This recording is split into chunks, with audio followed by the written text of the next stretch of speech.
Olá a todos, estamos aqui no primeiro episódio do Inertial Law Podcast, um podcast criado pela Fit Trainer, onde o propósito é estarem aqui, estarmos com os convidados a realizarem alguns exercícios e debatermos aqui alguns temas relativos ao exercício físico. O nosso convidado de hoje, o primeiro convidado, não podia ser outra pessoa, tinha que ser o José Afonso, professor da Universidade de Desporto da Universidade do Porto, um dos maiores investigadores da área das ciências do desporto a nível nacional e é uma honra tê-lo cá neste podcast. Obrigado. Afonso. Olha, bom dia, muito obrigado. E é, para mim, não só um prazer estar aqui, mas também vai ser uma experiência muito interessante gravar um podcast deste género, ver que exercícios é que me vais pôr aqui a fazer, mas todo o prazer em ser cobaia no arranque do podcast. Afonso, vamos começar com o leg extension. Certo. Vamos fazer o leg extension, vamos fazer aqui algumas variações em termos de perfil. Gostava que me dissesse as sensações que tens e a partir daqui iremos discutir aqui algumas coisas que tinha programado, se puder ser por ti. Portanto, imagino que a gente vai começar com o perfil tradicional, não é isso? Certo. Sim, senhor. Não esqueças de destravar. Exatamente. Isso.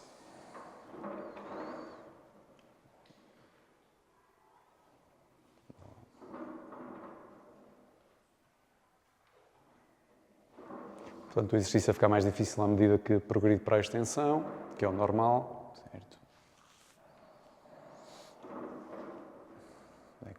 Afonso, quando quiseres parar. Vamos fazer aqui uma alteraçãozinha no perfil de resistência para percebermos as diferenças e também discutirmos um bocadinho acerca disso.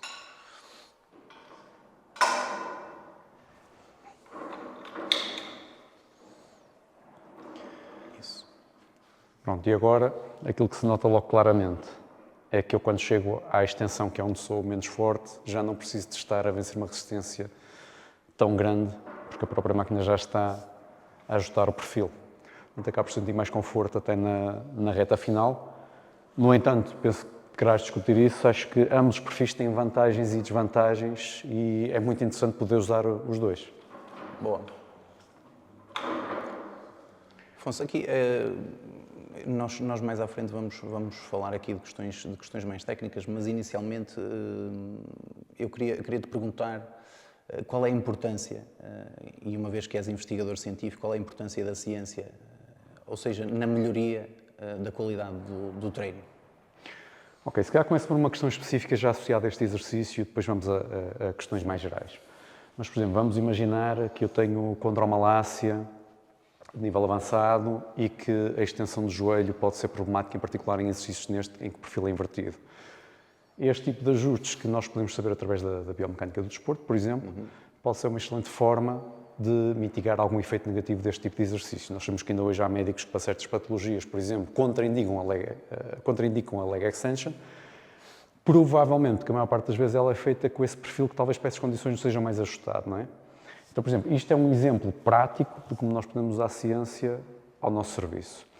De uma forma mais geral, a ciência se calhar ajuda-nos primeiro, às vezes a descobrir coisas novas, não é? Que se calhar nem pensávamos que algum método de trabalho pudesse ser útil para alguma coisa, mas que é, por exemplo,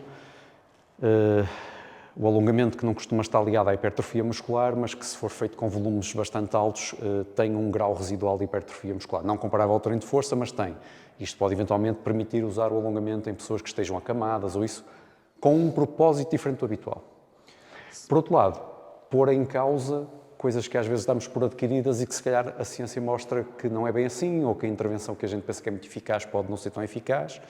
Portanto, isso pode nos ajudar a abrir a mente, sem cair naquilo que o pessoal chama o cientismo, não é? Que também passa a ser o dogma da ciência. Não? Isso é, aliás, acho que isso é a antítese da ciência. Exato, até porque a ciência é feita por humanos, não é? E eles são carregados de viés e muitas das vezes não se conseguem desprender desses estigmas, não é? Na própria construção metodológica e tudo mais dos seus artigos. Não é? Mas depois há aqui um problema, porque assim, as pessoas gostam de ter alguma segurança a trabalhar. E o papel da ciência é estar sistematicamente a desacreditar-se. Mas ao estar sistematicamente a desacreditar-se, depois as pessoas também começam a pensar, então qual é a base que eu vou usar para o meu trabalho, não é? Porque depois é tudo depende, E isso pode dar alguma insegurança. Ou também as pessoas podem depois dizer, mas a ciência dizia A e agora diz B. Sim, esse é o papel da ciência, mas não é fácil as pessoas entenderem isso. E, portanto, talvez mais do que continuarmos só a fazer ciência, temos que cuidar cada vez mais da forma como fazemos essa ciência chegar às pessoas e como é que nós conseguimos criar nessas pessoas um entendimento correto do que é ciência, que não é um dogma, não deveria ser um dogma. Ou seja, ouvir-te aqui falar, estando eu numa posição que me obriga a ser um bocado mais comercial, vejo aqui um intervalo que não é compatível, não é? Ou seja, a forma como nós comunicamos que deve, na minha ótica, ser o mais honesta possível e mais suportada com aquilo que de mais sofisticado temos neste momento, que se calhar ou melhor, não é de mais sofisticado, mas aquilo que a ciência nos comprova é aquilo que mais seguro temos para oferecer às pessoas que nos procuram. Só que do ponto de vista comercial isso pode funcionar bastante mal, não é? Ou seja, o depende não é autoritário, não dá a segurança que a pessoa que não tem que estudar sequer quer ouvir, não é? Embora possamos ver aqui o copo meio cheio, não é? E o copo meio cheio seria, ao haver muitos dependes, e nós, enquanto profissionais, temos a obrigação de conhecer pelo menos alguns desses dependes, não é? Alguns dos fatores que estão envolvidos, também há mais margem para adaptar o exercício ao gosto das pessoas.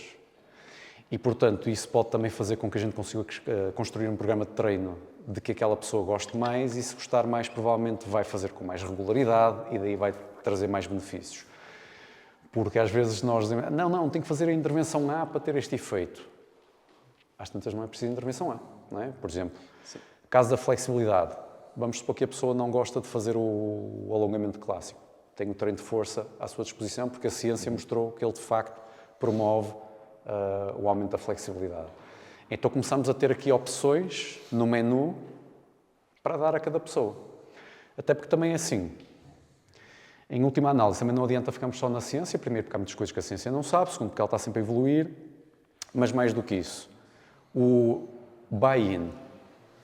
Se o meu cliente ou o meu atleta não comprar, não acreditar ou não gostar daquilo que está a fazer, ele não vai aderir. Então às vezes é preferível fazer uma coisa que talvez eu próprio saiba que não é ideal, mas há um buy-in e aquela pessoa vai conseguir realizar exercício. E basicamente conseguimos ganhar aqui um bocado de tempo, não é? Ou seja, para educá-la e para progressivamente introduzir se calhar mais aquilo que ela precisa e não tanto aquilo que ela gosta, ou arranjarmos aqui um equilíbrio.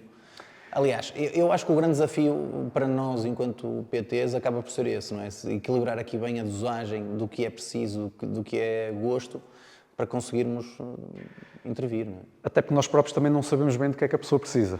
Muito menos quando estamos a trabalhar há pouco tempo com essa pessoa, não é? À medida que vamos conhecendo melhor o atleta ou o cliente, ou seja, quem for, vamos tendo uma informação mais completa para saber, ok, talvez esta pessoa realmente precise disto. E depois também há muito de tentativa e erro, não é? Porque outro problema que às vezes as pessoas não se esquecem em relação à comunicação da ciência. A comunicação da ciência muitas vezes está focada na resposta média a um certo protocolo de treino. Mas a pessoa individual pode não ser a pessoa média. Certo. Pode estar num extremo da curva, pode estar num outro extremo da curva, e às vezes algo que não funciona para a população em geral pode funcionar muito bem para aquela pessoa, ou o inverso, tal como um medicamento. Imagina, se calhar qualquer um de nós que está aqui toma um paracetamol sem grandes problemas. E há pessoas que, se tomarem um paracetamol, podem ter uma resposta alérgica severa, não é? Portanto, há sempre as exceções e aqui entra uma componente de arte e de nós tentarmos perceber que aquela pessoa pode estar fora daquele alinhamento médio ou de um desvio padrão. E isso é um desafio, porque quanto tempo devemos manter uma intervenção, seja ela errada ou não, para percebermos se ela é errada ou não? É desafiante. É desafiante e é assim. Nós nunca vamos saber se a intervenção foi certa, mesmo que dê bom resultado, mesmo que dê um título olímpico, porque podemos sempre imaginar, talvez pudéssemos ter feito algo ainda melhor. Poderia ter sido um título olímpico conquistado ainda de forma mais fácil, portanto nunca vamos saber. A errada, às vezes só sabemos quando aconteceu alguma coisa de grave, não é? Como uma lesão assim, mas mesmo isso, não conseguimos. A lesão pode ter tido a ver com outros aspectos que não exatamente o exercício. Será que a pessoa está a dormir bem? Será que comeu bem? Será que está com algum problema que atrapalhou um bocadinho a correção motora? Portanto, mesmo quando ocorre mal, Não quer dizer que seja 100% culpa da nossa intervenção.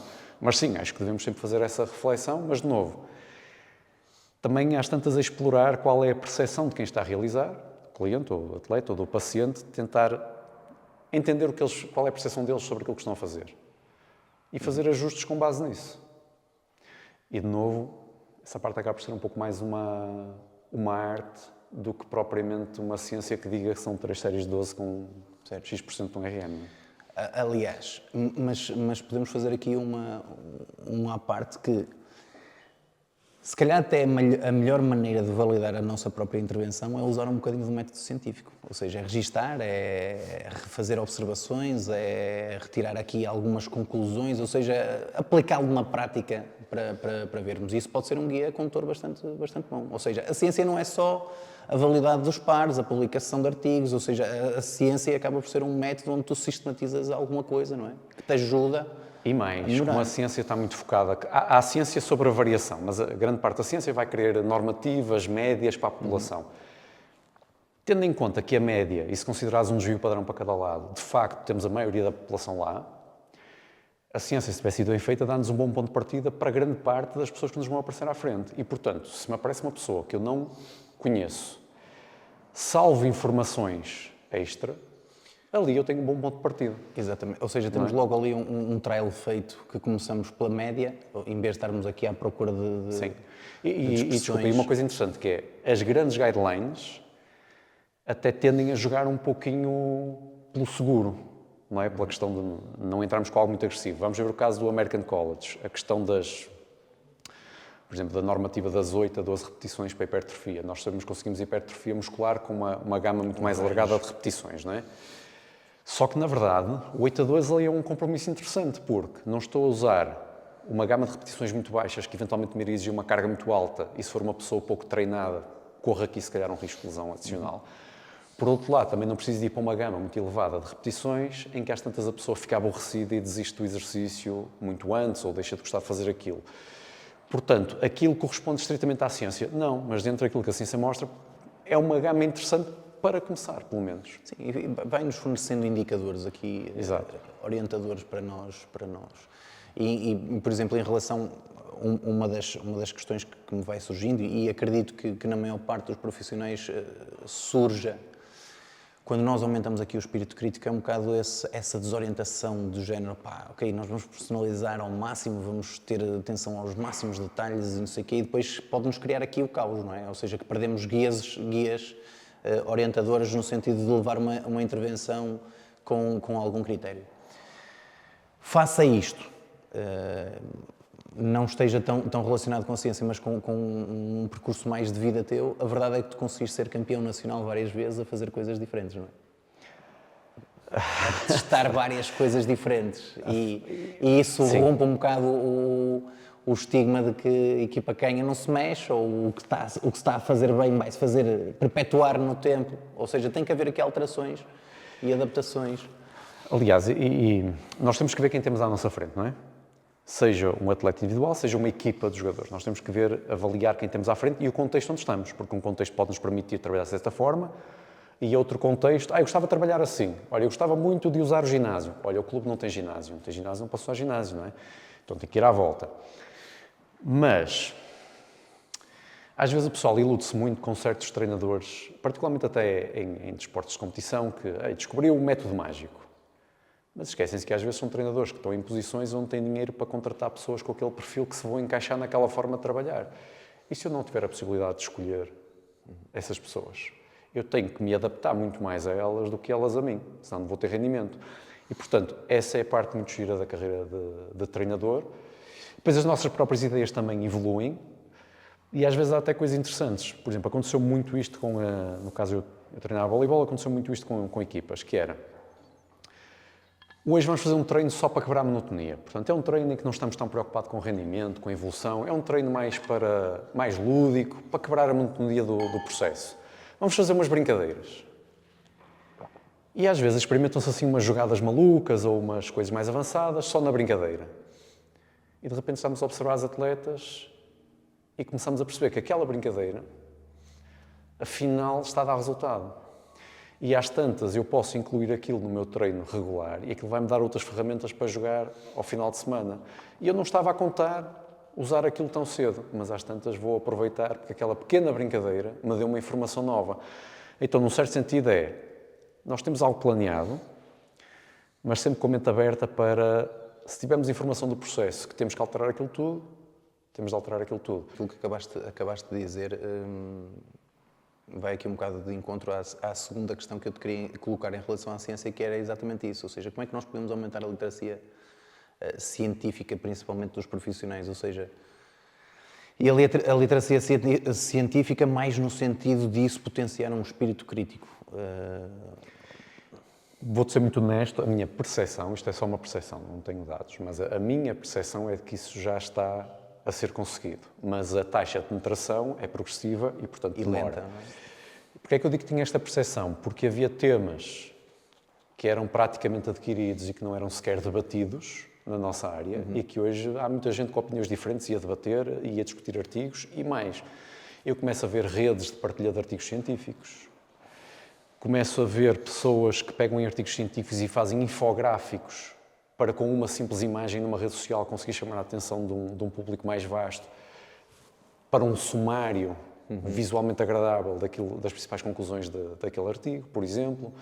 A questão dos podcasts, que temos cada vez mais podcasts da área e este é mais um que está a iniciar. Canais de YouTube também, alguns muito apelativos. E, portanto, eu penso que, de certa forma, essa disseminação e essa abertura e esse espírito crítico já está a ser mais disseminado. Inclusivamente por pessoas que não são da área. Sim, mas aqui a questão que eu estava a fazer era mais... Porque imagina, tu és, além de cientista, tu és também professor, não é? Tu tens um papel muito importante aqui nessa transmissão e nessa educação. E eu lembro-me de ouvir a Marta falar de a maneira como tu abordas a ciência nas aulas. Ou seja, todo burro com palha, nós temos é que saber como é que se lhe dá, não é? E a verdade é que tu tens estratégias super interessantes para tornar isto mais agradável, não é? Ou seja, em que é que tu te baseias? O que é que tu utilizas como... É sim, tem algumas, mas é sempre um apalpar terreno. E, por exemplo, há estratégias que funcionam muito melhor com estudantes de mestrado que já têm alguma maturidade a mais do que se calhar com estudantes de primeiro ano de licenciatura. Mas mesmo aí às vezes varia muito de geração para geração. E às vezes usamos estratégias com as quais conseguimos chegar muito bem àquele ano específico, ou àquela turma específica, e no ano seguinte já não funciona tão bem com um outro público. Portanto, é sempre existe sempre uma necessidade de irmos ajustando. Agora, aquilo em que eu acredito, isto não é só na questão da ciência, é também por exemplo, na questão da pedagogia, das didáticas, etc., que também tem uma base científica, mas se nós partirmos de problemas reais, talvez os estudantes consigam mais facilmente depois entender a importância das coisas. Sim. Não é? Por exemplo, este ajuste de perfil que fizemos aqui é uma questão biomecânica. No entanto, se falarmos de biomecânica do desporto, a maior parte dos estudantes de licenciatura provavelmente vai ficar logo assim assustado.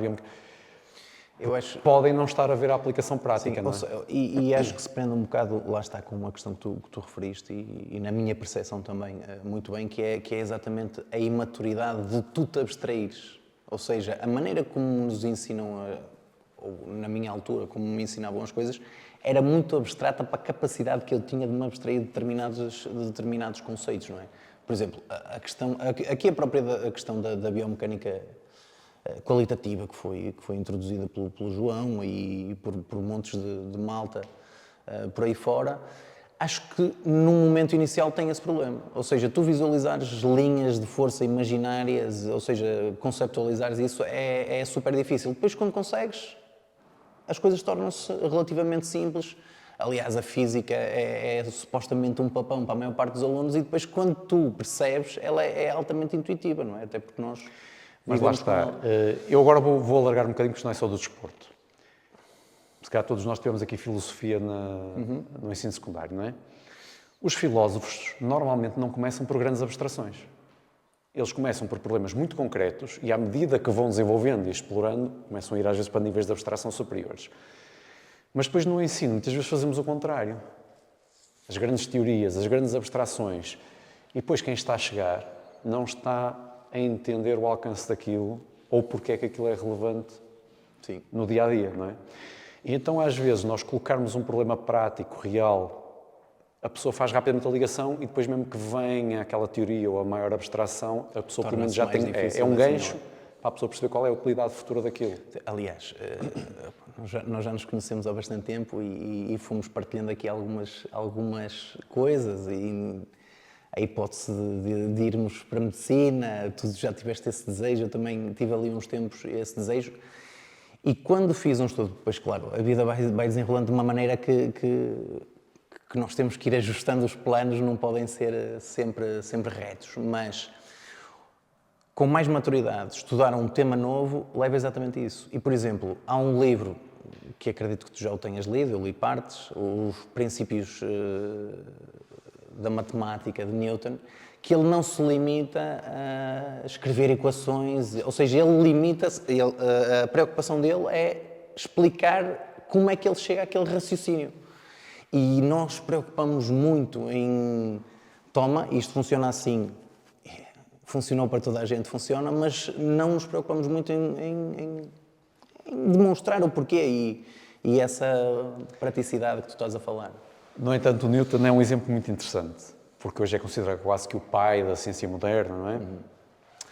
Mas muitas das motivações do Newton eram algumas de âmbito religioso, que queria descobrir as leis pelas quais Deus regia o mundo, por exemplo, e outra grande fonte de motivação dele era a alquimia. Uma pseudociência. Hoje diríamos que é pseudociência, mas a alquimia estava muito em voga e ele era também alquimista. Portanto, que aqui é uma coisa interessante. Pode surgir boa ciência, mesmo quando as motivações podem não estar radicadas em ciência. Aliás, se calhar por as motivações não estarem é que nos levam a essas conclusões, não é? E portanto, às vezes nós também descartamos estas questões de forma... Jogamos um pouquinho para canto, mas às vezes elas podem gerar dúvidas na pessoa que vai levar a uma descoberta no futuro que nós não sabemos qual vai ser. Mas sim, de novo, ele partiu de problemas concretos e foi depois criando um sistema para isso.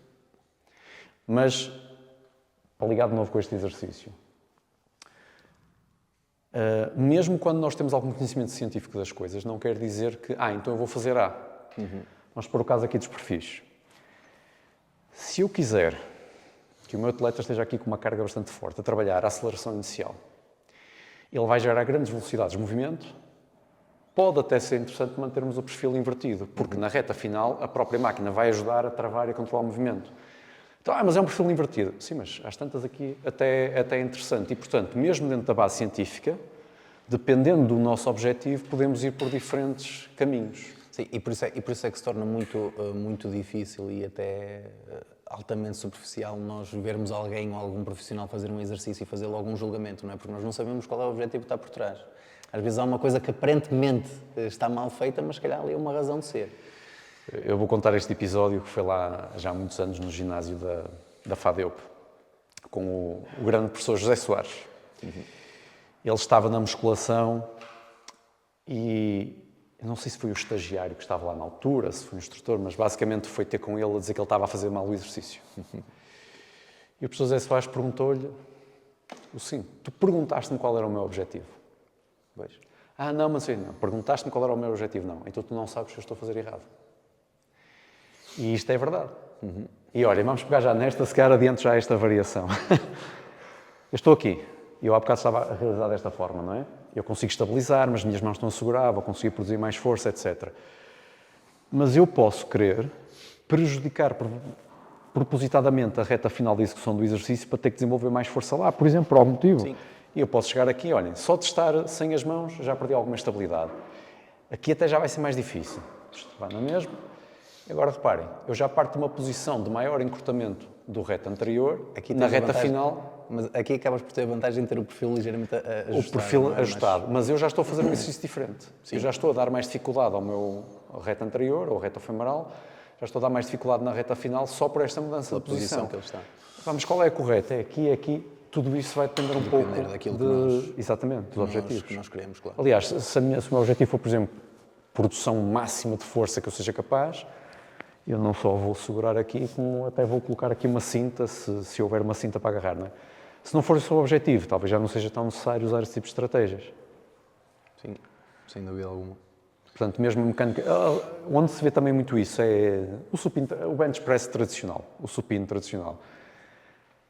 Se eu quiser trabalhar em desequilíbrio, em vez de usar o supino clássico à powerlifter, posso simplesmente pôr os pés para cima e agora estou muito mais desequilibrado, muito menos apoiado. Logicamente, vou produzir menos força. Mas se eu quiser trabalhar nessa instabilidade, sim, lá está. Pode ser uma alteração. Tudo depende de um propósito que esteja inerente àquilo que se pretende fazer. Não é? E acaba por ser... E tu tiveste um papel extremamente importante nessa parte, ou seja, tu alertaste aqui para muitos problemas, tiveste sempre uma postura muito rebelde na comunicação porque era necessário essa rebeldia e romper aqui ou ser disruptivo em alguns temas, mas a verdade é que concordo perfeitamente contigo quando dizes que há aqui uma alteração altamente positiva na nossa área que melhorou significativamente o seu nível, sim. Afonso, fomos falando aqui de literacia científica, de que métodos podíamos, e tu foste sempre muito incisivo, principalmente em relação a alguns temas que se calhar eram aqueles que tinham aqui uma interpretação mais errática, não é? Ou seja, que tu até as consideras como as tuas pedras no sapato.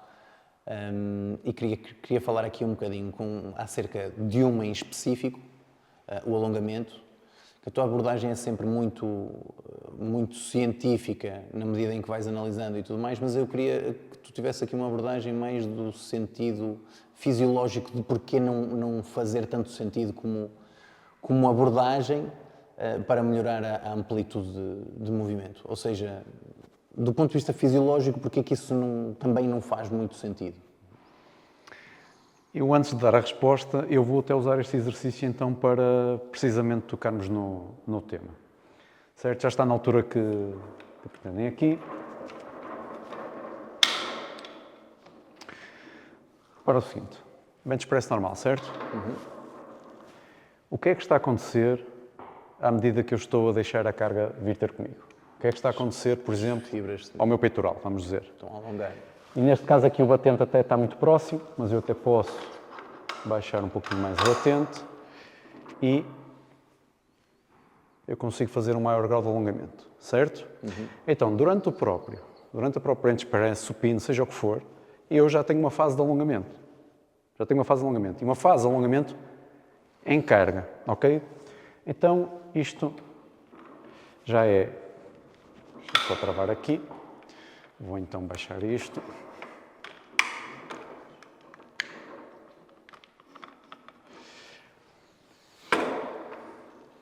Porque é assim, o alongamento de facto é ótimo para a amplitude de movimento. É ótimo. Só que nós temos alternativas. E uma das coisas que já se percebeu é que o treino de força é uma excelente alternativa. Não é só por esta questão mecânica que eu demonstrei agora, tem também a ver com o facto de ele interferir muito com a regulação da produção de força de agonistas e antagonistas, e isto também tem muita interferência com a amplitude de movimento que nós conseguimos ter. E aquilo que inicialmente se percebeu é que o treino de força era excelente para isto, inclusivamente em atletas com resultados muito bons, mas depois veio a fase da comparação com o alongamento, não é? E até ver com os estudos comparativos que existem hoje, não há grandes diferenças nos ganhos de amplitude de movimento entre quem faz alongamento e entre quem faz treino de força. Isso não quer dizer que o alongamento seja mau, pelo contrário, ele continua a ser bom para esse efeito particular. Mas temos alternativas. Começam a surgir estudos a falar que o foam rolling poderá ser uma alternativa. Eu não conheço tão bem a literatura específica disso, portanto não vou aqui pronunciar-me, mas é provável que existam outras alternativas, como por exemplo modalidades combinadas. Ginástica, que é uma combinação muito de alongamento e de força, pilates, yoga, etc. Portanto, se o objetivo for melhorar a flexibilidade, que não é a mesma coisa que a amplitude de movimento, mas vamos ignorar essa discussão por hoje para simplificar, nós temos várias vias possíveis, ok? E, portanto, não é obrigatório seguir pelo alongamento. Agora, também não quer dizer que a gente tenha que deitar o alongamento por terra. E há aqui uma coisa interessante também. Falaste nas pedras no sapato. Coisas que eram fringe, que estavam ali no limite da ciência, que eram polémicas, que hoje já estão em consensos internacionais publicadas, não é? Portanto, como eu disse, a ciência é um processo evolutivo e havia temas que eram muito polémicos ou que eram dogmáticos num certo sentido e que hoje viraram quase para para o outro extremo. Os alongamentos têm andado no meio disto. Agora, nós não podemos esquecer que alongamentos têm muitas aplicações diferentes, Algumas podem fazer sentido, outras não. E outras podem ser uma questão de preferência individual. E há outra coisa que às vezes nós não consideramos. Primeiro, de novo, o objetivo, para que é que estamos a fazer aquilo. Segundo, o tipo de alongamentos, que há alongamentos de tipo muito diferente e nem todos têm os mesmos efeitos. E depois há uma questão óbvia que é da dose.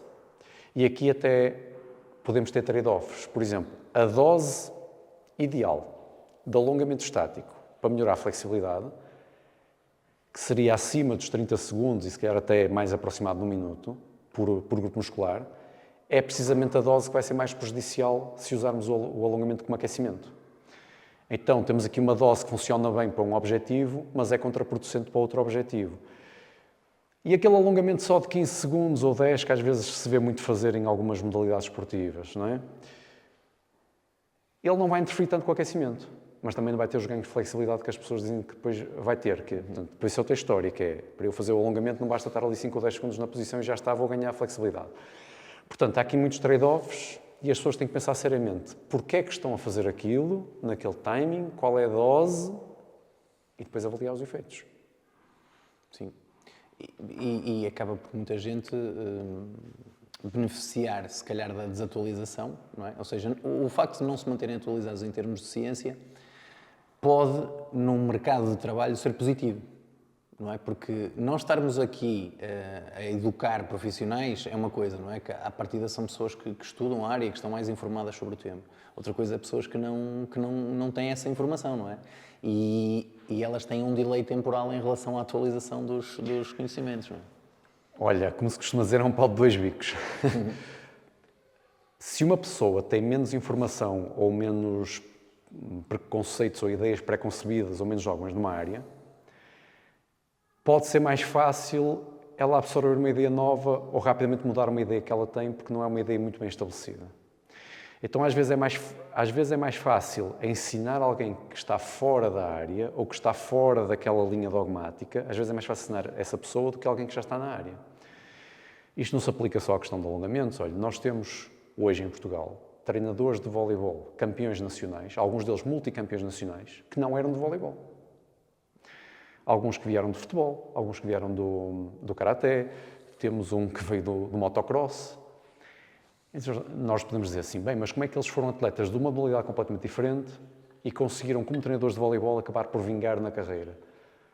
Talvez porque vieram com perspectivas diferentes, talvez porque não vieram presos às tradições específicas do voleibol e vieram com a mente mais aberta e talvez isso possa ajudar a explicar o sucesso deles.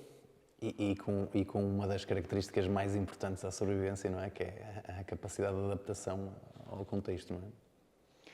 E às vezes nós temos uma coisa interessante, que é assim, nós estamos tão fechados no nosso mundinho que às vezes não estamos a ver o que está a acontecer mesmo ao nosso lado. Por exemplo, vocês aqui têm este espaço Fit Trainer e aqui ao lado, Paddle.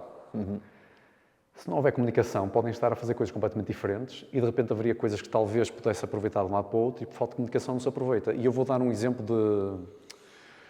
de um clube onde eu joguei e foi até onde eu comecei a minha carreira de treinador no voleibol. Esse clube tem um voleibol muito forte, mas também ténis de mesa bastante forte. E o ténis de mesa, na altura em que eu lá estava, já estava em fase de crescimento. O ténis de mesa treinava no mesmo pavilhão que o voleibol. E em muitas coisas, eles tinham uma visão muito diferente do que era a metodologia de treino e as lógicas de organizar horários de treino e qual era o papel de determinadas coisas no treino em si. Eles tinham visões muito diferentes. Só que praticamente não havia comunicação entre voleibol e ténis de mesa. E mais, quando o treinador responsável pelo ténis de mesa como um todo, o coordenador, tentava mostrar as ideias dele para o pessoal de voleibol tentar aproveitar, ele é do ténis de mesa, isto aqui é voleibol, é diferente. Quer dizer, é uma mentalidade... Exatamente, é uma mentalidade muito fechada. Porque eles tinham coisas muito interessantes, só porque é ténis de mesa não podemos aproveitar. Então tínhamos duas realidades a coexistir debaixo do mesmo teto, mas não se conversavam. Sistemas completamente isolados, sim. E muitas das vezes, lá está, o ser disruptivo é um bocado isso, é tu ires buscar informação e ligação onde nem sequer estás a prever e daí consegues fazer ligações extremamente interessantes, não é? Essa permeabilidade acaba por ser extremamente importante e faz todo o sentido, não é?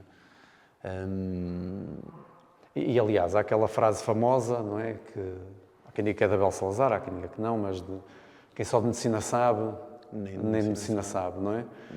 Mas repara, mesmo dentro do desporto, debaixo do mesmo teto, realidades completamente diferentes. E às vezes é uma questão das pessoas não estarem abertas a perceber as diferenças de trabalho.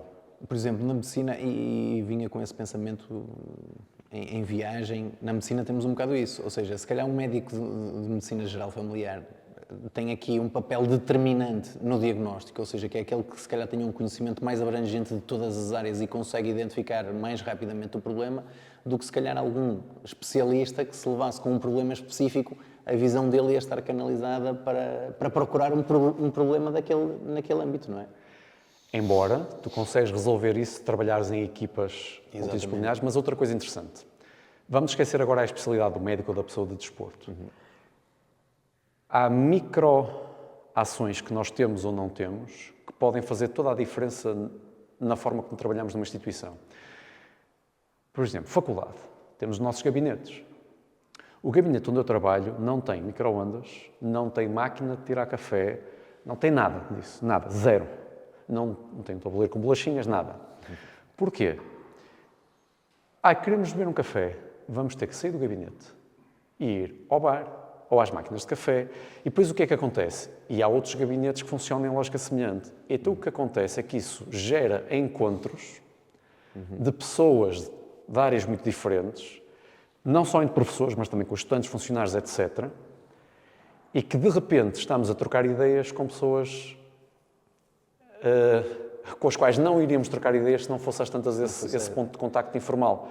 E, portanto, às vezes um pequeno ato ajuda-nos a evitar ficarmos demasiados na nossa microbolha e perdemos o contacto com o resto do pessoal e os seus trabalhos, não é? Sim.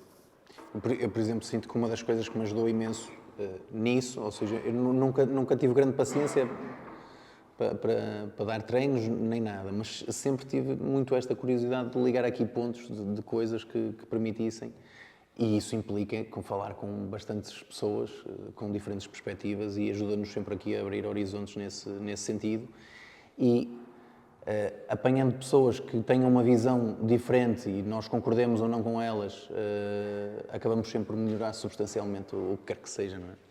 Por isso acaba por ser super pertinente essa troca de ideias e abertura. E desculpa, isto acontece às vezes até dentro dos próprios clubes de modalidades esportivas. Por exemplo, o clube contrata um fisioterapeuta e esse fisioterapeuta isolado tem que tomar conta de 500 atletas. Esse fisioterapeuta não vai ter tempo para tratar dos 500 atletas. O que é que ele vai fazer? Ele vai estar lá no seu gabinetezinho a resolver os problemas que vão aparecendo. Eu tive a oportunidade de fazer estágio num clube brasileiro em que a lógica era completamente diferente. Havia múltiplos fisioterapeutas e os fisioterapeutas, em função disso, muitas vezes conseguiam estar no terreno junto com a equipa técnica. A partir daqui é completamente diferente, porque temos alguém com um outro olhar, que também está a ver o que está acontecendo no treino e que nos pode chamar a atenção. Olha, aquele exercício, às tantas podemos mudar esta variável, se calhar vai proteger um pouquinho mais aqui o ombro do atleta. Ou aquele atleta não fazia o movimento daquela forma, está a fazer aqui uma compensação, às tantas ele está ali a mascarar uma dor, um desconforto, uma lesão. Mas ele está lá. Se estiver no gabinete já não tem a mesma utilidade. Sabes que essa lógica ou isso é uma coisa que nós tentamos implementar aqui, ou seja, nenhum cliente está vinculado a um PT, para termos aqui vários olhos. Só que o contexto, tudo bem que é diferente, mas leva-nos aqui alguns problemas, não é? Principalmente às questões afetivas, ou seja, há pessoas que preferem, têm mais afinidade com determinadas pessoas do que outras, embora lá está, ao longo prazo acaba por ser... Eu acho que é positivo, não é? Ou seja, temos sempre 4 olhos a olhar para a mesma questão, acho que é sempre mais vantajoso. No entanto, também tem aqui o reverso da medalha, ou seja, temos sempre aqui um pau de 2 bicos no sentido em que... Mas eu vou-te ser sincero, eu acho bom educarmos as pessoas para isso. Porque vamos supor que eu fico demasiado preso a um personal trainer específico. Ele vai de férias, e agora? Eu não vou treinar ou já não vou fazer as minhas coisas só porque ele está de férias? Ficou doente. Está de baixa e agora eu deixo de treinar? Ou esse personal trainer teve aqui uma oportunidade num ginásio da Arábia Saudita. E agora? Portanto, mas isso se calhar parte um bocadinho da nossa cultura, que as pessoas tinham aquele PT e era aquele, mas depois gera muitos problemas, portanto, eu até concordo com essa lógica, e sei que vocês não são os únicos a tentar implementar isso, e eu acho que é como tudo, é uma questão de educar as pessoas e delas se habituarem. Sim, O cliente também tem que se adaptar em algumas coisas. Sim. Não é? Porque o cliente é o que permanece. No limite, o personal trainer falece, não é? No limite, mas o cliente permanece. Então tem que se adaptar a outras pessoas e outras formas de trabalhar. Sim, e no fundo estamos aqui a criar maneira de contornar alguns dos pretextos que possam ser motivo de desistência, não é? Ou de interrupção da intervenção. Sim, mas eu estou a dizer isto até enfatizar porque, até no mundo do treino, muitas vezes há a perspectiva, não, o treinador é que tem que se adaptar. Nem sempre. Aliás, o atleta é uma pessoa. Se é uma pessoa, é uma parte ativa do processo. Não é um receptor passivo. Sim. E agora toda a gente tem que se adaptar a ele porque ele é uma montanha e temos que andar à volta. Não é bem assim. E em particular em contextos... E não é só desportos coletivos. Os desportos individuais, raramente o treino é individual. O treino é quase sempre em grupo ou numa equipa, seja o que for. Portanto, isso vai ter um peso bastante grande nas dinâmicas de trabalho. Pois, tem que ter, não é? Até porque, lá está, o contexto individual sofre muito por causa disso, principalmente de logística, não é? Ou seja, o PT ou o atleta individual tem que arranjar aqui um contexto de maior massificação para que todos os processos de logística fiquem aqui facilitados e seja possível e viável implementar algumas coisas, não é? Que se não fosse assim era impossível. Afonso, falamos de uma das pedras do sapato, que era aqui a questão do alongamento. Mudamos agora o exercício. Vamos fazer aí um bocadinho de gêmeos, neste caso mais até soliar, de forma assimétrica. Ou seja, vais fazer só o direito, porque estás a chatear aí a perna esquerda, e era uma das coisas que queria falar contigo, a questão da assimetria. Okay? Perfeito. Então, neste caso, eu vou fazer o trabalho unilateral. Isto é apenas um dos tipos de assimetria que podemos promover, porque depois nós, na realidade, podemos trabalhar a assimetria de outras formas, inclusive no trabalho bilateral, portanto, vamos explorando isso. Mas, vamos começar, não é? Portanto, exercícios extremamente simples, aqui. A questão é esta. Se eu trabalhasse deste lado e depois fosse trabalhar com a outra, podemos considerar que seria assimétrico no fim, até porque eu aqui não estou com grandes desequilíbrios nem nada, estou estabilizado. No entanto, não há nada que me obrigue a trabalhar a mesma carga para um lado e para o outro. E esta é uma parte que é interessante até para os exercícios bilaterais. Por exemplo, há bocado estávamos a fazer aqui a bench press, não é? E no caso a máquina conduz, mas se eu fizer, e a carga está distribuída, mas se eu fizer com barra ou com halteres, não há nada que me obrigue a fazer sempre com o mesmo peso dos dois lados. No dia-a-dia e nas ações desportivas também, mas mesmo que a pessoa não seja atleta e que seja só uma questão de dia-a-dia, no dia-a-dia nós temos muitas ações que temos de fazer com assimetrias de carga, até coisas simples como levar sacas de compras, não é? Por que não eu fazer um supino clássico, barra, mas se calhar meto mais meio quilo de um lado do que do outro, ou um quilo a mais de um lado que do outro, que já pode fazer muita diferença, não é? Porque não, se eu estivesse a fazer isto, às tantas com uma barra, pôr um pouquinho mais de peso de um lado que do outro, mesmo a fazer bilateral, que supostamente seria simétrico. Portanto, e outras coisas que podemos mudar. Há pouco eu fiz a pegada aqui, porque é que eu não posso fazer a própria pegada assimétrica? Portanto, e é interessante manipular essas pequenas variações, posição de apoio, etc., porque de alguma forma, primeiro, dá maior diversidade de controle motor para aquela pessoa, em vez de estar sempre a fazer aquele movimento de uma maneira muito estereotipada, e no fundo é um pouco mais realista com o que acontece no dia-a-dia e nas ações esportivas. Mas vamos supor que eu gostaria aqui com as duas, ok? Vamos supor que eu estaria aqui com as duas, a máquina está aqui a distribuir a carga pelas duas, vamos supor que eu faria isto. Ora bem, de fora, isto parece simétrico, certo? Só que não há qualquer garantia de que o seja. Porque não há qualquer garantia de que eu esteja a usar a mesma produção num lado e do outro, para vencer esta carga. Ou se estou a usar exatamente...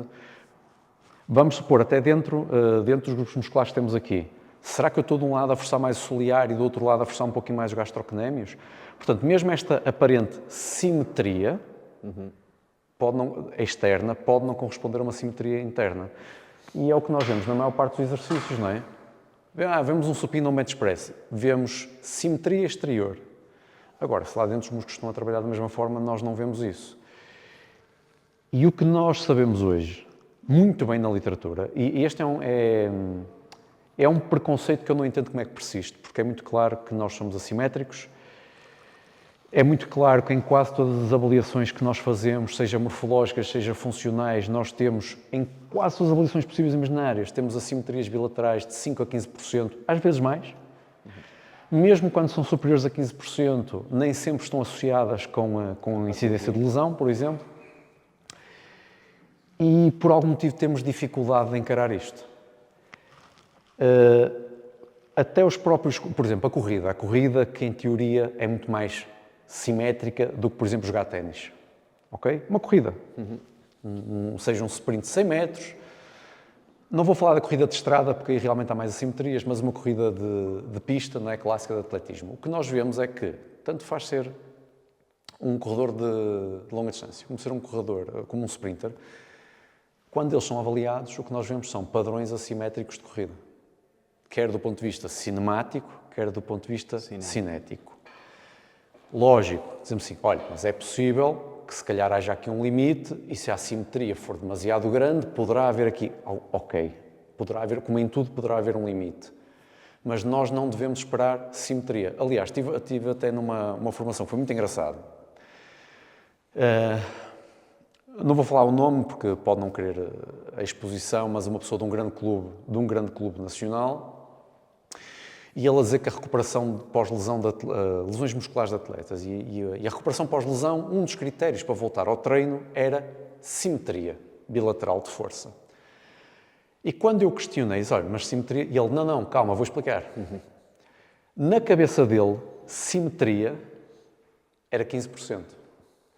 Ou seja, eles assumiam que 15% era um desvio normal e para eles era simétrico. Ou seja, nós andamos aqui quase com problemas semânticos a vida toda. Sim, porque na cabeça deles é óbvio que não era 0%, era os 15%. E 15% era o critério que eles tinham até naquele caso, não é? Portanto, nós não devemos esperar simetria e o nosso treino não tem que ser necessariamente sempre simétrico, mesmo do ponto de vista externo. Até porque do ponto de vista cinético, a própria a nossa evolução e termos aqui um repertório motor completamente diferente devido à lateralidade e à estimulação de um dos lados faz com que isso seja praticamente impossível, não é? Olha, agora, o que é que nós consideramos simetria?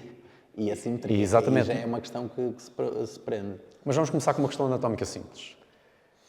Diferença de comprimento entre membros inferiores. Ok? Atenção, não devemos usar o termo dismetria, que em português às vezes se usa dismetria, porque dismetria depois tem um conceito técnico que tem a ver com um problema de coordenação motora, portanto não é um... Não é só segmento. Não é exatamente uma diferença. Portanto, o termo em inglês para isto seria o leg length discrepancy. Ok? Portanto, é uma diferença de comprimento do membro inferior, no caso. Todos nós temos. E, inclusivamente, a maior parte das guidelines o que dizem é que até 2 cm normalmente nem é considerado patológico. Agora, reparem, 2 cm já é uma coisa considerável, mas vamos supor que temos meio centímetro. Já dá um desnível anatómico. Se já dá um desnível de comprimento de membros inferiores, quer dizer que a nossa bacia já não vai estar perfeitamente equilibrada, vai haver uma ligeira assimetria. Bom, mas se vai haver isto, depois vai ter que haver uma ligeira compensação da parte da coluna. E, aliás, uma escoliosezinha inicial da coluna até 7 graus nem é considerado escoliose do ponto de vista médico, não é? Porque é quase inevitável que haja. Portanto, só isso já vai gerar assimetrias. Uma original e outras compensação. E temos outras. Por exemplo, a questão de... Vamos voltar à coluna. A aorta está mais para o lado esquerdo e exerce tem grande pressão sanguínea, não é? Porque é uma quantidade de sangue absurda ali para bombear para o corpo todo, e a aorta faz muita pressão e ela está colada à coluna. Ora, o que é que acontece? Quase todos nós vamos ter um ligeiro desvio da coluna para a direita, na região da aorta. Isso é a nossa biologia normal. E a propósito, o embrião tem os arcos branquiais necessários para criar 2 aortas. E nos raros casos que isso acontece, é um problema médico seríssimo, okay? Até do ponto de vista de sobrevivência. E, portanto, ainda bem que o nosso embrião, no seu desenvolvimento, a dado momento, inibe a formação dessa segunda aorta e ficamos só com uma, assimetria. Ok? Portanto, isso depois até tem consequências para percursos neurais, por exemplo, do ramo recorrente do nervo laríngeo, etc., que faz percursos diferentes à direita e à esquerda por conta disso. Portanto, mesmo do ponto de vista embriológico, nós estarmos aqui de forma saudável implica muitas quebras de simetria durante esse processo. Se quisermos ir mais atrás, toda a física que existe hoje, a nível de física de partículas e cosmologia, estão sempre a inventar simetrias, porque eles gostam muito de simetrias. E depois inventam simetrias que não existem, depois têm que inventar como é que elas foram quebradas. Porque o que é que nós vemos na prática? É que elas não existem. E, inclusive, agora começam a aparecer um conjunto de físicos a dizer, olha, estes pressupostos que temos de simetria para várias áreas da física, se calhar nem os devíamos ter. E às tantas não estamos a avançar mais por causa do pressuposto de simetria. Que traz uma vantagem, torna as equações muito mais simples. Mas torna-as simples, mas não tão aplicáveis, não é? Porque, precisamente, há assimetrias fundamentais na natureza. Então, a assimetria é um fator essencial na construção, seja do que for, incluindo do corpo humano. Se vamos para a performance desportiva, ainda mais porque depois alguns desportos ainda vão exacerbar algumas assimetrias e isso vai ser funcional para eles. Ok? Aliás, nós podemos olhar aqui para a simetria quase como um conceito que nós próprios tentamos criar, não é? Porque se nós olharmos, ou seja, tudo aquilo que tem uma simetria perfeita é aquilo que tem o nosso dedo, não é? Exatamente. Ou seja, a forma geométrica perfeita que é altamente simétrica foi desenhada por nós, porque nada na natureza se calhar tem teremos fratais, mas os fratais depois são computarizados e já alteram aqui, ou seja, aperfeiçoam. E no fundo é isso, existe sempre imperfeição entre aspas, que não é imperfeição, mas existem sempre irregularidades, até do ponto de vista estatístico. Vamos pensar no caso da assimetria bilateral. Vamos supor 100% para o lado esquerdo do corpo. Olha, eu perdi o braço direito, só tinha braço esquerdo, então uma assimetria 100% favorável ao lado esquerdo do corpo. E posso ter uma assimetria 100% favorável ao lado direito. E alguns vou ter aqui valores no meio. Qual é a probabilidade de eu estar no valor zero? Ou ali em torno do valor zero? Não é? A maior probabilidade, do ponto de vista estatístico, é que eu caia algures e mais. Nós às vezes falamos da assimetria como se fosse uma coisa fixa. Não é. Porque eu posso hoje fazer um teste e dar-me 15% de assimetria bilateral e faço na próxima semana e só me deu 10. E faço na seguinte dá-me 20. E pior ainda, porque em alguns testes a direção da assimetria muda. Ou seja, hoje o meu teste foi favorável na coxa direita, faço para a semana, a assimetria foi para a coxa esquerda. Portanto, além da magnitude ser variável, em alguns dos testes a própria direção muda. E, portanto, mesmo a avaliação das assimetrias é muito complexa. Às vezes entro no mesmo teste, counter movement jump, as assimetrias são muito diferentes conforme a métrica específica que eu escolha extrair do counter movement jump.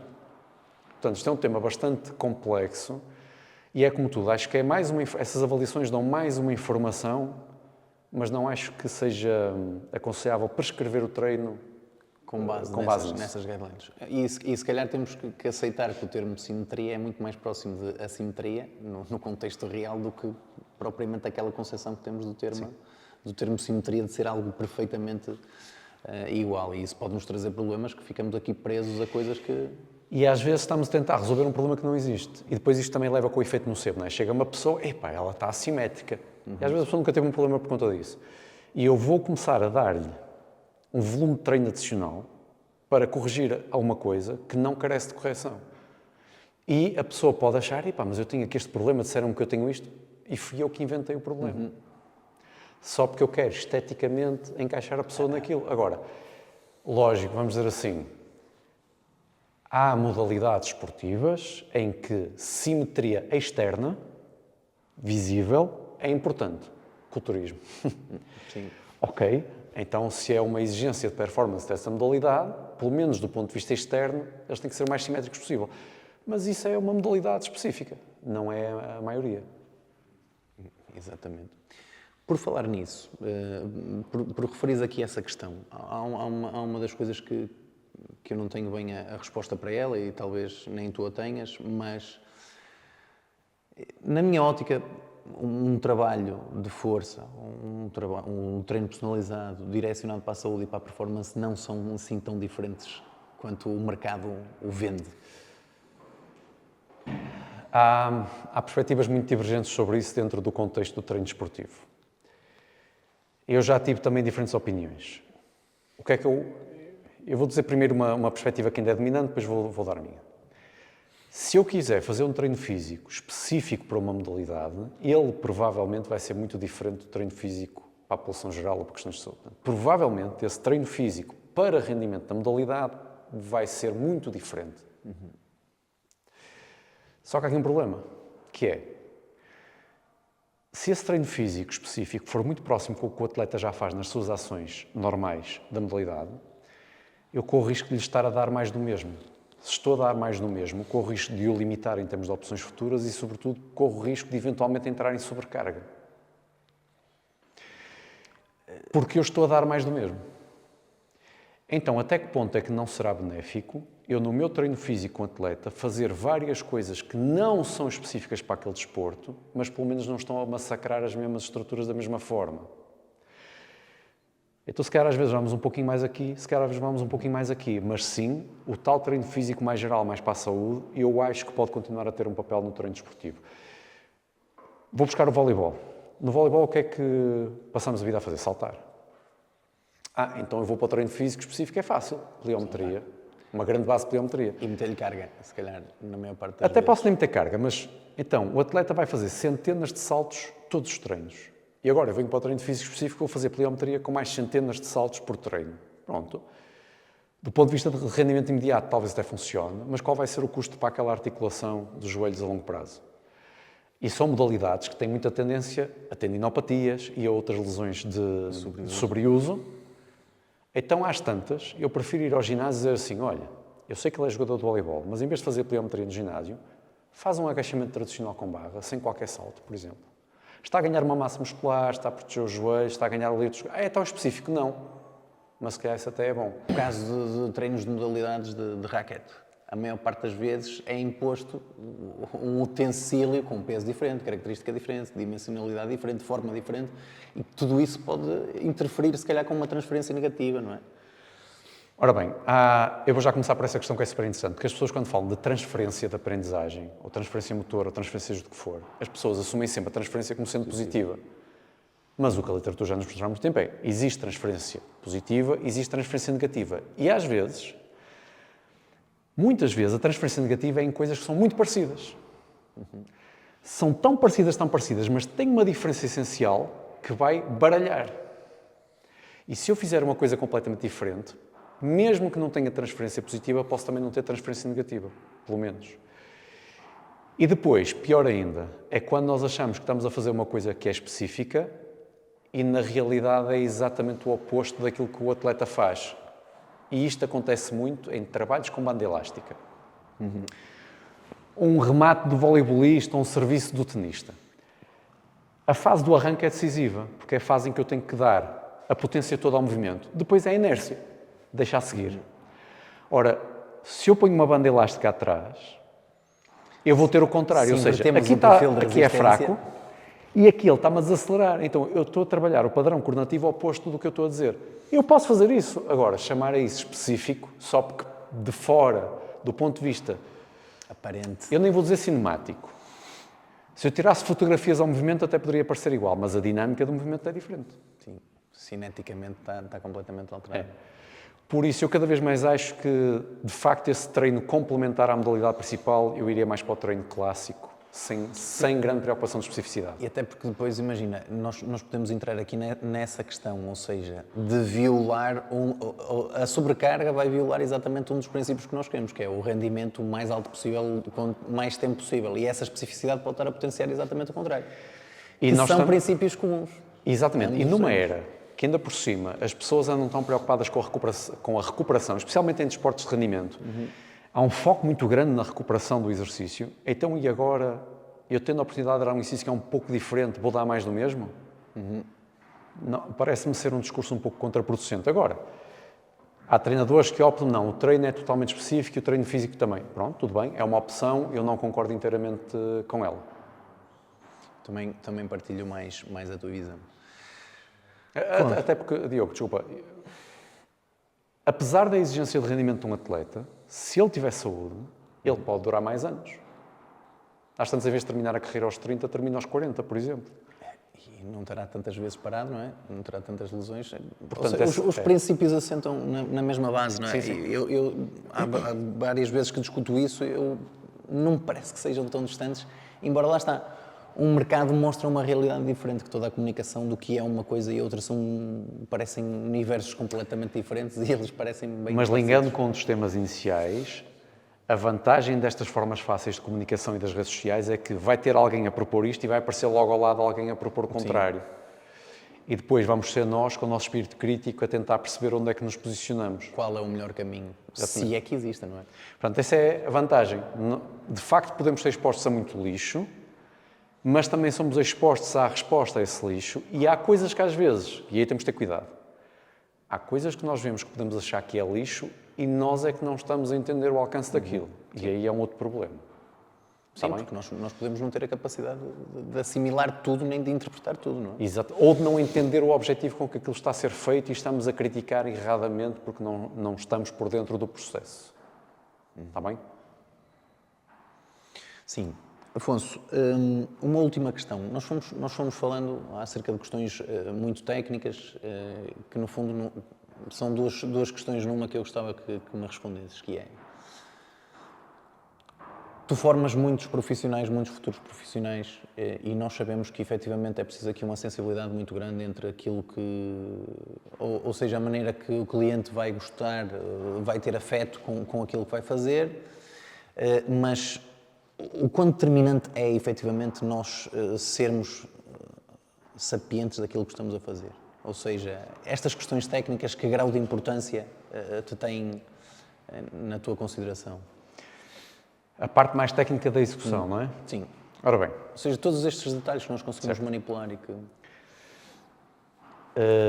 se a pessoa tem pouca experiência de treino e nós temos pouca qualidade técnica, provavelmente até podemos conseguir disfarçar.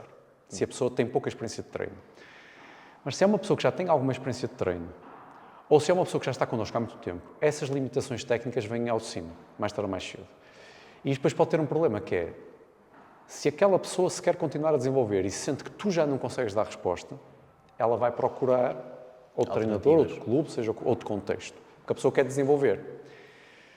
No treino desportivo, às vezes há treinadores que conseguem enganar durante uma épocazinha ou assim, porque são muito bons gestores, ou até têm adjuntos de qualidade, mas inevitavelmente essa falta de preparação vem à baila com o tempo.